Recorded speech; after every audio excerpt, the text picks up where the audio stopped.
అసలు వీడి బాధ ఏందో అర్థం కాదు. సనాతన ధర్మం గురించి ఎవరు మాట అయినా కూడా తెల్లారితే ఒక వీడియోతోటి వీడియో వస్తాడు. ఒక బ్యాక్గ్రౌండ్ మ్యూజిక్ వేసుకొని, ఆ ఒక పుచ్చు మొహం వేసుకొని, అంటే బాడీ షేమింగ్ చేయొద్దు. ఈ విధవ సనాతన ధర్మాన్ని కించపరిచే విధానం చూసి వీడిని ఏ షేమింగ్ చేసినా కూడా తప్పులేదు. పాత సినిమాల దాసనారాయణరావు మాదిరి ఒక ఎర్రట్టుండి వేసుకొని వెకిలి నవ్వుతోటి వచ్చి సనాతన ధర్మం నుంచి ఎవరి మాట అయినా కూడా వీడు వీడియో చేయడం జరుగుతుంది. మోదీని తిడతాడు, పవన్ కళ్యాణ్ గారిని తిడతాడు. అరే ఏ జూడు వీడియో చేస్తే ఆయన బత్తాయి అంటాడు. నీ ప్రాబ్లం ఏందిరా? ఎప్పుడు గొర్రె బిడ్డల్ని పోడాలా, మీ యేసుని పోడాలా, సనాతన ధర్మాన్ని వ్యతిరేకించాలా? ప్రశ్న అంటే ప్రశ్నించగారా? ఎక్కడ ప్రశ్నిస్తున్నారా? నువ్వు తెల్లాడితే సనాతన ధర్మం మీద ఏడుపు తప్ప ప్రజా సమస్యల గురించి ఎప్పుడైనా ప్రశ్నిస్తున్నావురా? వీడు కానీ వీడి ఫాలోవర్స్ కానీ విధవలారా ఒక్కసారి చూడండి. 10 వీడియోలు చేస్తే 9 వీడియోలు సనాతన ధర్మానికి వ్యతిరేకంగానే. పవన్ కళ్యాణ్ తమ్ముని లేకుంటే ఈ నా కొడుకుకి నిద్ర పట్టదు. ఎంత చెత్త కొడుకు అంటే వీడి పేరేం ప్రశ్న. మరి రావణ్ అంటారా, జోసెఫ్ అంటారా, వీడు ఎవరికి పుట్టినో కూడా తెలియదు. అంటే హిందువా క్రిస్టియనా ఏదో కూడా తెలియదు. ఇండిపెండెంట్ జర్నలిజం పేరుతోటి హిందూ మతం మీద విషయం చెబుతాడు. అరే ఎవరు సనాతన ధర్మం గురించి వీడియో చేసినా, సనాతన ధర్మ పరిరక్షకులు ఎవరికైనా ఇంటర్వ్యూ ఇస్తే దాన్ని కూడా వీడియో చేసుకుంటా బ్యాక్గ్రౌండ్ మ్యూజిక్ తోటి. ఒకసారి చూడండి, ఈ విధవ వీడియో ఎవరు చూడాలని ఒక బ్యాక్గ్రౌండ్ మ్యూజిక్, ఎలివేషన్, ఎడిటింగ్ ఇవన్నీ లేకుండా వీడియో వచ్చి ఇప్పుడు నేను చేస్తున్నా కదా, ఇంత నార్మల్గా ఇంత లో క్వాలిటీగా చేస్తే వీడియో ఎవరు చూడడని అన్ని ఎలివేషన్ ఇచ్చుకుంటా క్లోజప్లో. అరే ఎడిటర్గా, కెమెరామెన్గా ఎవడో ప్రశ్న ఛానల్ టీం ఎవరైతే ఉన్నారో ఆ టీంకు నా రిక్వెస్ట్ ఏంటంటే వాని అంత క్లోజప్లో చూపించకండి రా. వాడు రెగ్యులర్గా యూజ్ చేసే పదాలు ఏంది?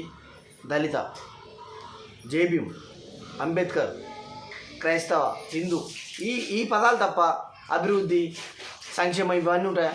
ఈ నా కొడుకు ఒక ఇంటర్వ్యూలో మళ్ళీ వీడు ఎవరికి ఇంటర్వ్యూలు ఇయ్యాడు, గొర్రె బిడ్డలకి ఇంటర్వ్యూలు ఇస్తాడు. కాబట్టి మీరు వీడియో ఎవరైతే ఇంటర్వ్యూలు ఇచ్చిండ్రో వాళ్ళందరూ ఛానల్ చెక్ చేయండి, వాళ్ళు గొర్రె బిడ్డలే.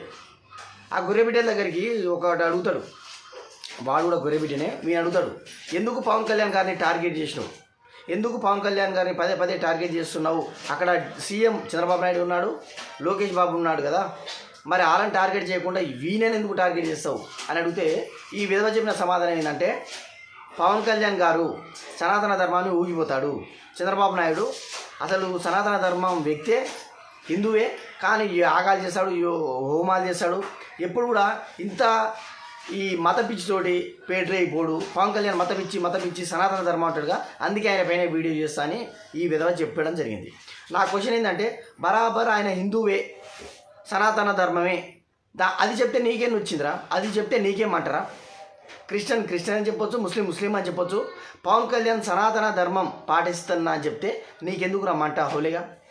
ఈ వీడియో ఎందుకు చేస్తున్నా అంటే, రాటాక్ విత్ వీకే వంశీ కూరగపాటి గారు మొన్న జగ్గి వాసుదేవ్ గారు ఇంటర్వ్యూ చేసిన కాంచి ఈ నా కొడుకు నిద్రలేదు. ఇప్పుడు మన రాటాక్ విత్ వీకే గారి కూడా బత్తాయని పేరు పెట్టాడు. వీడు ప్రశ్న కాదు, వీడు ఒక రచన, ఇంకా చాలా పదాలు వస్తున్నాయి. వీడు ఇండిపెండెంట్ జర్నలిజం పేరుతోటి అడవులుగా మాట్లాడినా కూడా మనకు ఆ విలువలు ఉన్నాయి కాబట్టి ఆ విజ్ఞతతోటి ఇంతకు మించి మాట్లాడట్లేదు. ఎప్పుడు ఒక విక్టింగ్ కార్డు, దళిత్ విక్టింగ్ కార్డు పెట్టుకొని బతుకుతున్న చాలా మంది విలువల్లో వీడు ఒకడు. ఈ నా కొడుకులకు అంబేద్కర్ పేరు కానీ, ఈ ఎస్సీ ఎస్టీ అట్రాసిటీ కేసు కానీ, ఈ దళిత అనే పదాలు కానీ ఒక లైసెన్స్ లాగా మనం ఏమనలేము. ఎందుకంటే పెద్ద ఆయన అంబేద్కర్ గారు ఫోటో పెట్టుకుంటారు, ఆయన అంటే మాకు కూడా అపారమైన గౌరవం ఉంటుంది. ఆయన ఫోటో పెట్టుకొని ఈ విధవలు చేస్తున్న ఆకృత్యాలను మీరు ఎట్లా చూస్తారో కామెంట్ చేయండి.